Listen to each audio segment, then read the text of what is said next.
Thank you for joining us on Plus TV Africa News. My name is Felicity Ezewike. Nigeria's President Muhammadu Buhari will be visiting China on Friday to participate in the 7th summit of the Forum on China-Africa Cooperation (FOCAC), scheduled to hold from the 3rd to the 4th of September 2018 in Beijing. The president's first engagement in the country will be an interactive session with the Nigerian community in China at the Nigerian embassy. In a statement by his spokesman, Femi Adesina, the president will deliver his remarks as the current chair of ECOWAS at a high-level dialogue between Chinese and African leaders, business representatives, and African entrepreneurs. The Nigerian president is scheduled to join President Jinping and other African leaders for the opening and roundtable session of the 2018 FOCAC Beijing Summit under the theme "Towards an Even Stronger China-Africa Community with a Shared Future." The Not Too Young to Run movement on Thursday disowned affiliation with President of the Senate, Dr. Bukola Saraki's declaration for the presidency in 2019 election. In a statement signed by one of the conveners of the group, Mr. Samson Itodo, it said that it was displeased with the use of its platform by Senator Saraki to declare his ambition without prior consultation.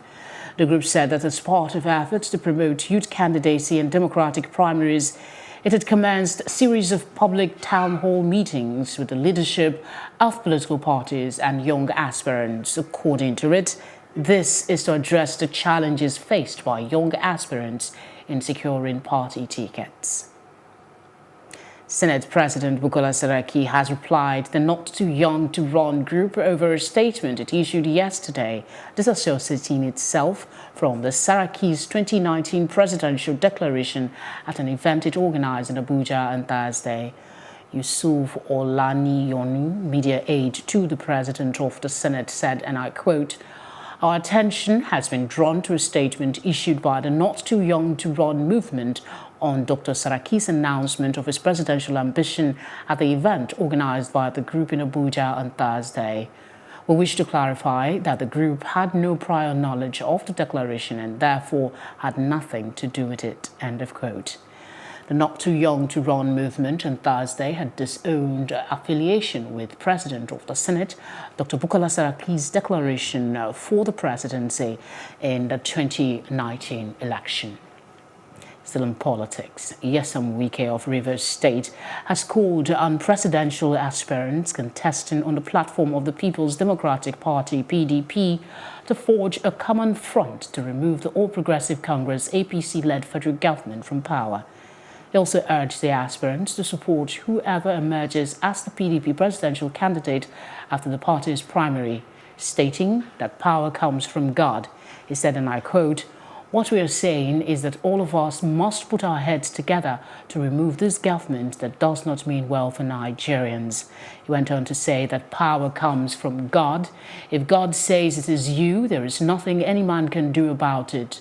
Man can only struggle. End of quote. He spoke on Thursday at the Government House, Port Harcourt, during a condolence visit by PDP presidential aspirant and former governor of Sokoto State, Alhaji Atahiru Bafarawa, over the death of Honorable Emmanuel Aguna, the Attorney General of Rivers State. Aggrieved PDP members in Lagos State have urged a Lagos High Court sitting in Igboshire to nullify the party's congresses conducted last year. The 9 aggrieved members say the congresses does not conform to the party's constitution. They're asking the court to declare that Mashoud Salvador, the national vice chairman of the party, and other members of its executive are not validly elected at any congress and that they cannot parade or present themselves as members of the party's executive committee in Lagos State. The Nigerian National Assembly Joint Committee on the Independent National Electoral Commission (INEC) has reduced the earlier approved budget for the commission by over 200 million naira. The committee had on Monday adopted a budget of 143 billion naira for the elections, as against the initial demand of 189 billion naira by INEC. It, however, directed the Electoral Commission to present another budget for the approved 143 billion naira. By Tuesday, the chairman of the committee, Suleiman Nazif, and other members disclosed that INEC had submitted a new budget for the 143 billion naira. They also set up a 6-member subcommittee to review INEC's new budget. At its final meeting on Thursday, Mr. Nazif disclosed that the committee has reduced the amount by over 200 million naira. The lawmakers also recommended that the funds be sourced from the other service-wide votes under the Special Intervention Program to avoid deflating the 2018 budget. As the Nigeria's electoral voter registration comes to a close Friday after a 2-week extension, many Nigerians are still unable to get registered, while INEC officials refuse to comment on the situation. With just 1 day to the end of the continuous voter registration exercise by the Independent National Electoral Commission, INEC, it is expected that most Nigerians of voting age would have taken advantage of the 2 weeks extension to get registered. Plus TV Africa visited the Victoria Island Junior School, one of the designated voter registration points, where it was observed that despite the extension period, many unregistered voters turned out in a desperate move to get captured in the INEC voters database, some of whom had been at the center several times without luck, but for others, it was a last-minute rush. It dawned on me that, all right, tomorrow is the last day and then I have to get this sorted. And that's why I'm here. Ordinarily, the last days are never the best. Getting the PVC as a Nigerian, I don't know what they've done to me in my own life. You understand? So it's not more important to me. So why I'm here like this is just for me to get it finally. Because I know when it's rush time, that is where you see Nigerians coming out. A lady who spoke to Plus TV Africa off camera said she lost her job after many days of not reporting to work because she was trying to get registered. Others shared their experiences. The INEC officials are not there to really, they're not friendly. They speak to people rudely. Like now, I've been in this place for almost 3 times. I will be here around, I'll be here around, let's say, 3 a.m. early in the morning, just because I want to put down my name. Although INEC officials on ground declined to comment on the issue, it is evident that the 2 weeks extension by INEC has proved insufficient, as people who already lost hope either sat around the polling unit looking downcast or just went home. If getting registered is this tough for able-bodied people, the plight of people living with disabilities can only be imagined. Few hours to the end of INEC voter registration, it is hoped that INEC staff, in the spirit of patriotism and for love of country, redouble their efforts to ensure that more Nigerians are captured in INEC database and that the process is fair and rancor-free to avoid disenfranchising Nigerians. It will certainly be interesting to see if INEC will extend voters' registration. Away from that, tragedy struck the Zamfara State chapter of the ruling party, All Progressive Congress APC, on Friday, August 31, as the party lost 3 council chairmen in Mecca, Saudi Arabia. The victims include Jafaru Gaidan Sambo of Kaura Namoda local government area, Mudi Malamawa of Shinkafi local government, and Abdullahi Shugaba Ruwan Dora of Maru local government area. The trio died in a bus crash 120 kilometers from Medina while traveling from the holy city to Medina. Commissioner in charge of health matters, the National Hajj Commission of Nigeria, Dr. Ibrahim Kana, revealed that the Saudi authorities called to inform the Nigerian handlers of the pilgrims of the accident. The deceased have been moved to the King Fahd Hospital, Medina, while the survivors are currently taking treatment at a hospital near the scene of the accident on the outskirts of Medina. The recent incident brings the number of pilgrims' deaths in the Holy Land to 10 this year. We'll take a quick break. Stay tuned for more news when we return.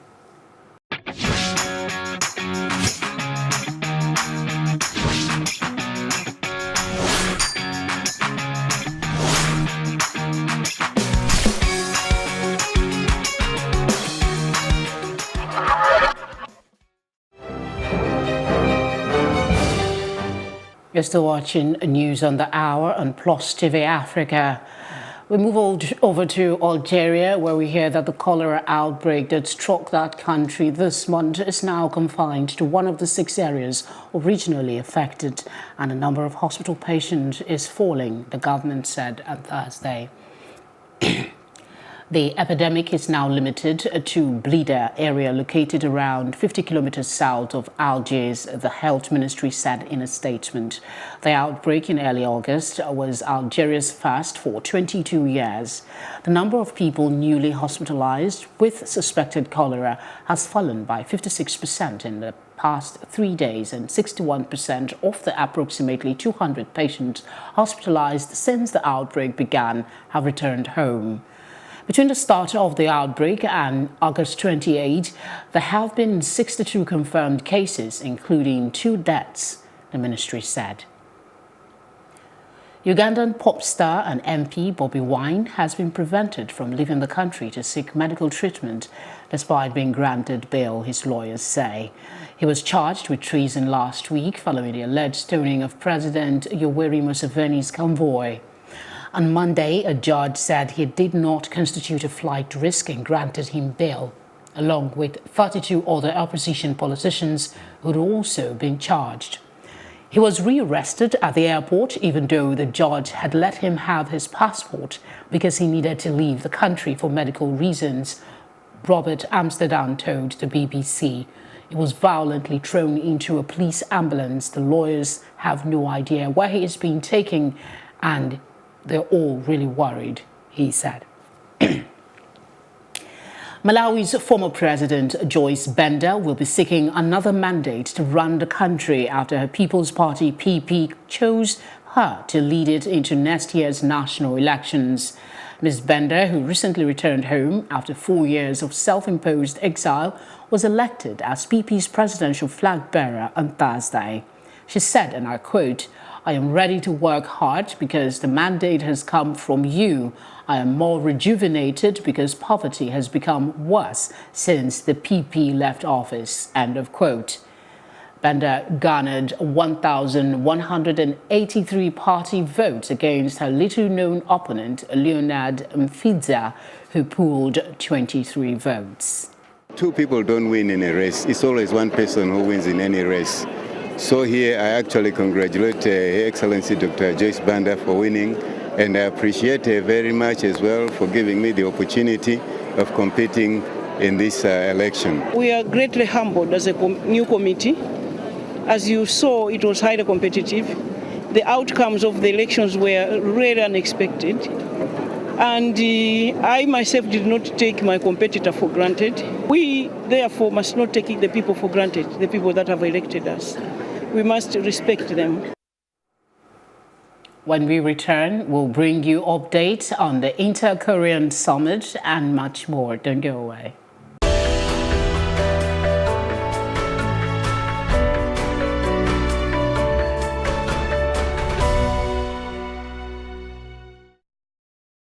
Australia's former Prime Minister Malcolm Turnbull on Friday resigned from Parliament, a source familiar with the matter said, stripping the government of its wanted parliamentary majority. Mr. Turnbull last week said he would resign from Parliament after he was ousted from office in a bitter party room contest which ushered in the country's 6th leader in the last decade. Until a by-election can be contested, Australia's new Prime Minister, Scott Morrison, is left relying on the support of independent lawmakers to pass legislation inhibiting the government's agenda just 8 months out from an election. Besides no longer having a majority in the lower house of Parliament, the government does not control the upper house Senate. South Korea said Friday it will send a special envoy to North Korea on September 5 to discuss details of next month's Inter-Korean Summit. The envoy, who is not identified, will discuss such topics as a concrete schedule for the summit, ways to improve inter-Korean relations, denuclearization of the Korean Peninsula, and the 2 Koreas' goal of reaching a peace settlement. Presidential office spokesman Kim Il-kwon told reporters The two sides agreed in high-level talks on August 13 to hold next summit between South Korean President Moon Jae-in and North Korean leader Kim Jong-un sometime in September in Pyongyang. It will be the third between the two leaders who previously met April 27 and May 25 in the truce village of Panmunjom, located in the demilitarized zone that divides the two Koreas. Former Vice President Joe Biden on Thursday eulogized late Senator John McCain as an American giant whose belief in the soul of the country helped give citizens their confidence and optimism. He led heartfelt tribute to the warrior and one-time Republican presidential nominee at the Phoenix Memorial shortly before McCain's remains were to be flown to Washington. Mr. Biden's poignant words came a day after more than 15,000 people, many waiting in 100-degree summer heat, paid tribute to McCain at the Arizona state capitol. I always thought of John as a brother. We had a hell of a lot of family fights. John believed so deeply and so passionately in the soul of America that he made it easier for them to have confidence and faith in America. Up next is our business report with Edidiong Ewang.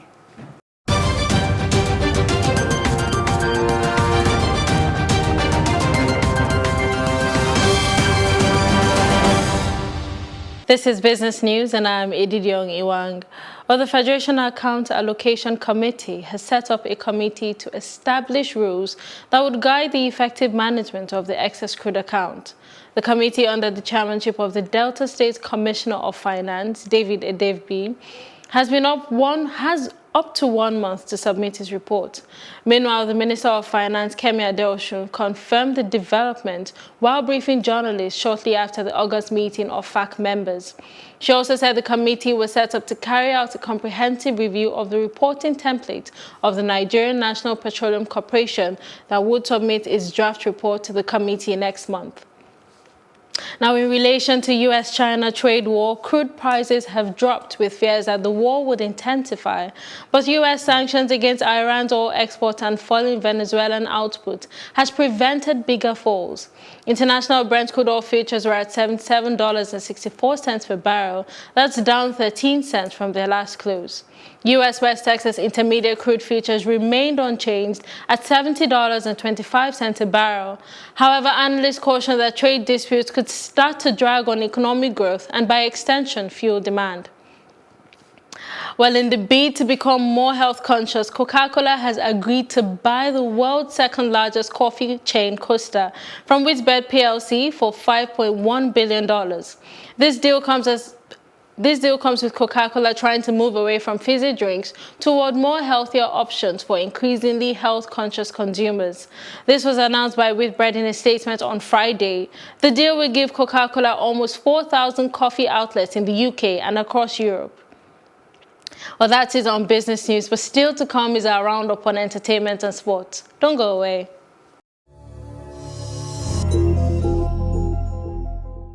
And in entertainment, Arsenal football star Pierre-Emerick Aubameyang has struck a pose with Starboy V T-shirt endorsing Wizkid's clothing brand. It will be recalled that Wizkid has just set up a pop-up shop in London where his latest Starboy designs are up for grabs. Apparently, Wizkid had sent the T-shirt to the Arsenal star, as he captioned in his post thanking Wizkid. Vice President of Namibia, Nangolo Mbumba, officially opened the Oulu Fuku festival at the Utapi in the Omusarati region in the presence of founding President Sam Nujoma, who is its patron. He said this grand cultural festival is aimed at showcasing, informing, celebrating and educating the nation about the Oulu Fuku rite of passage and other norms and practices of the Ambalantu people. He continued by saying the last Oulu Fuku was held over 80 years ago before its reintroduction by the Omusati Regional Council in conjunction with the Utapi Town Council and traditional authorities. The Utapi Town Council is hosting Oulu Fuku for the 7th consecutive year, and the festival started on Friday and will end on the 4th of September. French actor Gerard Depardieu has been accused of sexual assault and rape by a 22-year-old actress. The actress filed a complaint on Monday, and according to French news sources, the unnamed actress is accusing Depardieu of having assaulted and raped her at his home on 2 occasions on the 6th and 13th of August. A preliminary investigation has been launched, and Depardieu's lawyer, Hervé Temime, said that his client strongly denies the allegations. Depardieu is the second major French film industry figure to be accused of sexual assault, following prominent French director Luc Besson, who is still being investigated for allegedly raping Dutch-Belgian actress Sand van Rooij. And that's it on entertainment. The best in sports right after this.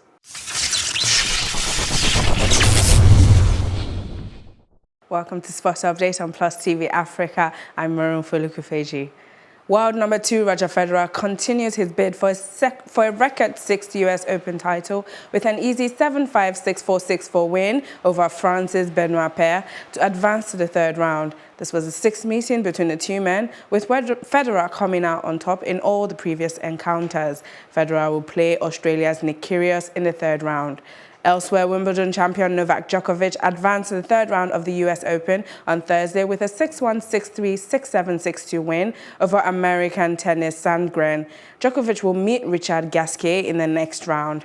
And in the women's event, world number 2 Caroline Wozniacki suffered a shock 2nd round loss to Ukraine's Lesia Turenko 6-4, 6-2.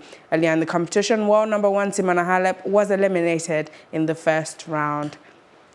And recently retired Super Eagles goalkeeper Carl Ikeme is set to join the Super Eagles technical team in October, according to head coach Gernot Rohr. The 32-year-old was diagnosed with acute leukemia before the start of last season and opted to have chemotherapy. Although his treatment was a success, he was advised by his doctors to quit football due to medical reasons. The former Wolves keeper was then offered a coaching role as a goalkeeper trainer by the Nigerian Football Federation last month. Gernot Rohr has now revealed that he will arrive in Lagos on October 4 ahead of the Super Eagles Africa Cup of Nations qualifying game against Libya on October 10. That's it on Sports Update. Thank you very much, Maroon Folu. And that's our news roundup of events at this hour. For more news update, please follow us at Plus TV Africa on Facebook, Twitter, and Instagram. You can also subscribe to our YouTube page, and that's at Plus TV Africa. We'll be back later with more stories making the headlines. Do join us again. My name is Felicity Eziwike. Have a great day.